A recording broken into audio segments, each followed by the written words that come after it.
പ്രളയജലം മൂക്കോളം വന്നപ്പോൾ കൈപിടിച്ചു കയറ്റിയത് കടലിന്റെ മക്കളാണ്. കൈവിടരുത് നമ്മൾ അവരുടെ ആലപ്പാടിനെ. Stop mining, save Alappad.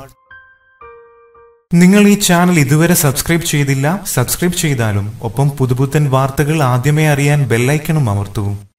വളരെ കുറച്ച് സിനിമകളിലൂടെ മലയാളികളുടെ പ്രിയ നായികയായി മാറിയതാണ് നസ്രിയ. വിവാഹശേഷം സിനിമയിൽ നിന്നും ഇടവേളയെടുത്ത നസ്രിയ സിനിമയിൽ വീണ്ടും സജീവമായി കൊണ്ടിരിക്കുകയാണ്. ഇപ്പോഴിതാ സോഷ്യൽ മീഡിയയിലെങ്ങും നസ്രിയ ശ്രദ്ധിക്കപ്പെട്ടുകൊണ്ടിരിക്കുകയാണ്. അടുത്തിടെ ഒരു പരിപാടിയിൽ പങ്കെടുക്കാനെത്തിയ നസ്രിയയുടെ കുട്ടിത്തം കണ്ടാണ് ആരാധകർ വീണ്ടും രംഗത്തെത്തിയത്. പലവിധ കമന്റുകളുമായി നസ്രിയെ കളിയാക്കി ട്രോളർമാരും സജീവമായി എത്തിയിരിക്കുകയാണ്. സംവിധായകൻ അൽഫോൺസ് പുത്രന്റെ മകളുടെ മാമോദീസ ചടങ്ങുകൾ കഴിഞ്ഞ ദിവസമായിരുന്നു നടന്നത്. സിനിമയിൽ നിന്നും അടുത്ത സുഹൃത്തുക്കളും ബന്ധുക്കളുമെല്ലാം ചടങ്ങിൽ പങ്കെടുക്കാനെത്തിയിരുന്നു. അതിൽ ശ്രദ്ധേയമായത് നടി നസ്രിയ നസീമായിരുന്നു. അനിയൻ നവീൻ നസീമിനൊപ്പമായിരുന്നു നടി എത്തിയത്. ചടങ്ങിലെത്തിയ നസ്രിയ കുഞ്ഞിനെ കളിപ്പിക്കുകയും മറ്റുള്ളവരോട് തമാശ പറഞ്ഞു പൊട്ടിച്ചിരിക്കുകയും ചെയ്തിരുന്നു. ഇതിന്റെ വീഡിയോയാണ് സോഷ്യൽ മീഡിയ വഴി പുറത്തു വന്നിരിക്കുന്നത്. മാമോദീസ ചടങ്ങിൽ പങ്കെടുക്കാനെത്തിയ എല്ലാവരെക്കാളും ആക്റ്റീവായിരുന്ന നസ്രിയെ കളിയാക്കിയ സോഷ്യൽ മീഡിയയിൽ ആരാധകരുമെത്തി. വിവാഹം കഴിഞ്ഞിട്ട് വർഷങ്ങളായി, എന്നിട്ടും നസ്രിയയുടെ കുട്ടിത്തം ഇനിയും മാറിയിട്ടില്ലെന്നായിരുന്നു പലരും പറഞ്ഞത്. കുഞ്ഞുങ്ങളുടെ മനസ്സാണ് നസ്രിയയ്ക്ക് എന്നാണ് ചിലരുടെ അഭിപ്രായം. ചിലർ ഇതുപോലെ നടന്നാൽ മതിയോ, നസ്രിയയ്ക്കും ഒരു കുഞ്ഞുവാവെ വേണ്ട എന്നൊക്കെ ചോദ്യങ്ങളുമായി എത്തിയിരിക്കുകയാണ്. ഈ വാർത്തയോട് നിങ്ങൾക്കും പ്രതികരിക്കാം ഒരു കമന്റിലൂടെ.